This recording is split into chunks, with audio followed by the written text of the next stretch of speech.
Bonjour à toutes et à tous et bienvenue dans ma capsule Astro, dans laquelle je vais vous parler des rendez-vous que nous avons avec les astres. Pour aller à ces rendez-vous, nous allons mettre en lumière nos meilleures qualités, nos vertus, notre loyauté, notre réussite, notre manière de mener notre vie de manière individuelle, bref, nous allons rayonner. Cette pleine lune va éclairer l'individu qui grandit en amont d'une société nouvelle. Et pour cela, cette belle énergie solaire nocturne va nous inciter à la croissance spirituelle. Il s'agit pour ce 7 mai 2020 d'une pleine lune en Scorpion, maison 4, mettant ainsi l'accent sur les émotions et états d'âme que l'on ressent concernant ce que l'on doit transformer, bouleverser, transcender au sein de notre foyer et de notre famille, toujours en vue de mieux être. Lâcher prise et transformation sont demandés pour permettre l'évolution en abandonnant, en se détachant de ce qui est stérile au profit de ce qui est fécond.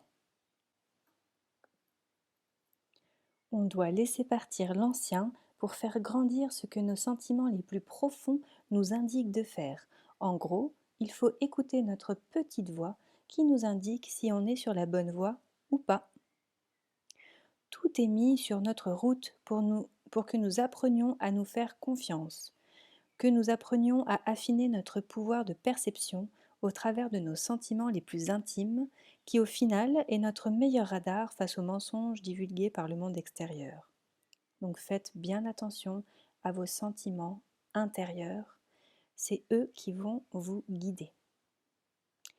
Et comme d'habitude, l'horloge cosmique est tellement bien réglée que tout l'univers nous aide à y parvenir. Et il met à disposition les énergies nécessaires à ces changements qui vont d'abord avoir lieu en profondeur dans nos pensées pour ensuite pouvoir s'exprimer sur le plan matériel. Donc pour détailler un peu plus cet aspect-là, le trigone à Neptune en Poisson, maison 8, nous aide à recevoir et approfondir la connexion au divin, à comprendre les profondeurs de l'âme, les choses que nous devons relier les unes aux autres pour mieux comprendre et faire cohabiter les extrêmes et les opposés. On nous invite à faire le lien entre les choses qui d'apparence semblent être contradictoires, mais qui en fait ont leur place les unes autant que les autres. On nous demande d'ouvrir grand notre esprit, tout en rejetant ce qui ne résonne pas en nous comme juste, comme beau, comme pur. Notre guide intérieur nous aidera à trouver le bon chemin en lâchant ce qui n'est pas à la hauteur du plus bel amour que l'on peut ressentir, en laissant derrière nous ce qui ne va pas dans le sens de nos sentiments les plus purs. Neptune, étant elle-même soutenue par un triangle bénéfique avec le Soleil conjoint à Mercure et avec Pluton conjoint à Jupiter, nous aide à y voir clair sur la façon d'organiser notre sécurité matérielle. Donc Soleil-Mercure en Taureau, maison 10, et nous guide dans les grandes transformations que l'on met en place sur ces plans matériels et qu'on crée justement petit par petit, détail par détail, dans le milieu professionnel. Pluton et Jupiter en Capricorne, maison 6. Ici, on voit que rien n'évoluera correctement sur le plan de la sécurité si on ne comprend pas les profondeurs de l'âme. Il nous est demandé de lâcher prise sur tous les concepts qui sont devenus obsolètes au profit d'une conception de l'amour universel. Une fois que la sécurité émotionnelle en lien avec cette évolution spirituelle sera comprise, grâce à Neptune, alors on pourra opérer et progresser très rapidement et de façon rayonnante, voire spectaculaire même sur le plan de la sécurité matérielle, toujours en lien avec notre rapport à la Terre, ce que nous en faisons de manière individuelle dans nos projets professionnels, Soleil, Mercure en Taureau, maison 10. Et ce sur quoi cela va aboutir d'un point de vue collectif, avec toutes les transformations nécessaires que le cosmos nous incite à réaliser pour la société, l'organisation de la production agricole, les administrations qui y sont liées, etc. Là, on est avec Pluton et Jupiter en Capricorne, maison 8. Ce qui est super, c'est que nous allons être aidés dans nos actions, qui sont représentées par Mars, ici en Verseau et maison 7, en étant très inspiré par l'amour de l'autre, tout en se respectant soi-même, au travers de nouveaux schémas relationnels, au travers de l'application de nos idéaux dans la relation à l'autre, largement aidée par Vénus elle-même, qui réside actuellement en Gémeaux, maison 11, donc qui nous donnera l'envie et le plaisir de trouver plein de nouvelles idées créatives pour collaborer et partager nos richesses avec nos proches. On sera très inspiré pour trouver des solutions rapides et intelligentes dans le collectif.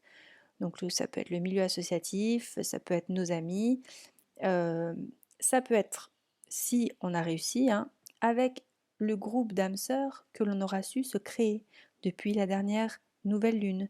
Si vous vous souvenez de ma dernière capsule du 23 avril, j'ai beaucoup parlé de cette recherche d'âmes sœurs qui euh, devient très importante en ce moment. Donc beaucoup de joie aussi, hein, à retrouver nos amis, un désir de se retrouver, c'est évident, hein, après autant de restrictions dans nos déplacements, les retrouvailles vont être très appréciées, très chaleureuses et pleines d'amour. Donc même si nos aspirations profondes concernant notre idéal n'est pas toujours compris par l'autre, on aura quand même plaisir à échanger, et ce qui est super bon à prendre, hein, et sans modération, parce qu'après 2 mois de confinement, ce sera de toute manière très positif à ce niveau-là, même si on n'est pas tout de suite relié à nos âmes sœurs. Parfois d'ailleurs, il pourra y avoir un peu des résistances, hein, entre le point de vue cartésien et le point de vue divin, mais c'est normal, ça c'est le combat de notre monde actuel, entre ceux qui veulent s'accrocher fermement à ce qu'ils voient uniquement de leurs yeux physiques, entre ceux qui ont encore peur d'assumer pleinement leur nature divine en se mettant des freins à dire haut et fort leurs sentiments au sein de la société de la même manière qu'à la maison. En gros, on peut ressentir un tiraillement entre celui qu'on est dans l'intimité de son foyer et celui qu'on croit être au regard des autres dans le monde extérieur de la société tel qu'on la connaît actuellement et qui, de manière générale, rejette quand même beaucoup tout ce qui est divin. Mais il y aura un besoin fort de transcender tout ça, justement, pour arriver à plus d'alignement avec nous-mêmes, plus d'harmonie avec le monde extérieur, en laissant tomber l'ancien, en laissant tomber l'obsolète. Donc toute cette énergie est là pour nous faire évoluer vers l'unité entre l'intérieur, en gros notre maison, notre foyer, et l'extérieur, donc la société. Ou même, pourquoi pas, le groupe d'amis. Tout dépend comment ça va se passer d'un point de vue personnel pour vous.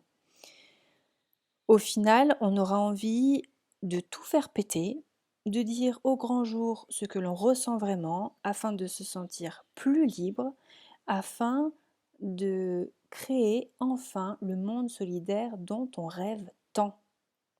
Ça, c'est l'opposition Uranus, Soleil, Mercure en Taureau, maison 10, à la Lune en Scorpion, maison 4. Voilà, donc pour résumer, on va commencer à récolter les fruits de l'arbre de la transcendance, en révélant nos prises de conscience individuelles, en révélant nos aspirations profondes dans le milieu professionnel. On va essayer d'intégrer tout ça dans le milieu professionnel, dans le milieu, euh, on va dire, extérieur, donc au sein de la société, afin que notre travail d'orfèvre, hein, de toutes ces petites choses-là qu'on arrive à comprendre, un petit peu toutes ces pièces de puzzle qu'on arrive enfin à rassembler pour comprendre l'œuvre un peu mieux dans son ensemble, puisse contribuer à la construction d'une société nouvelle, plus humaine, plus consciente, plus respectueuse de la Terre et de l'être humain, et bien sûr de tous les êtres vivants, hein, qui sont, ainsi que les éléments, ainsi que voilà, tout ce qui vit. D'ailleurs, aussi les défunts, pourquoi pas, enfin je veux dire en tout cas de mieux respecter vraiment tout ce qui nous entoure. Alors le défi, ce sera en fait de mettre au grand jour, de révéler l'être spirituel et divin que nous sommes réellement, celui que l'on chouchoute dans notre fort intérieur, en passant outre les vieilles structures et les dogmes déjà établis. Donc ce travail, il a déjà commencé depuis plusieurs lunes, mais il continue de plus belle afin que nous nous ancrions vraiment vers cette unité. Il faut qu'on s'ancre dans l'unité, dans cette harmonisation de nos êtres. N'oublions pas que l'éveil dépend de nous et que tout est fait pour que nous en prenions conscience. Alors, comme cette pleine lune aura lieu un jeudi, son énergie bénéfique sera amplifiée par celle de Jupiter. Et ayant lieu à midi, nous serons sous le zénith de la communication, de la communion avec les autres, de l'envie de faire profiter à tous des bienfaits de notre évolution personnelle.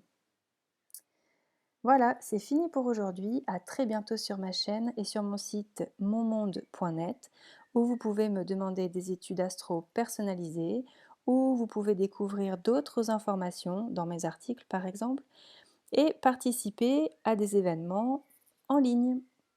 Merci pour votre écoute et à très bientôt.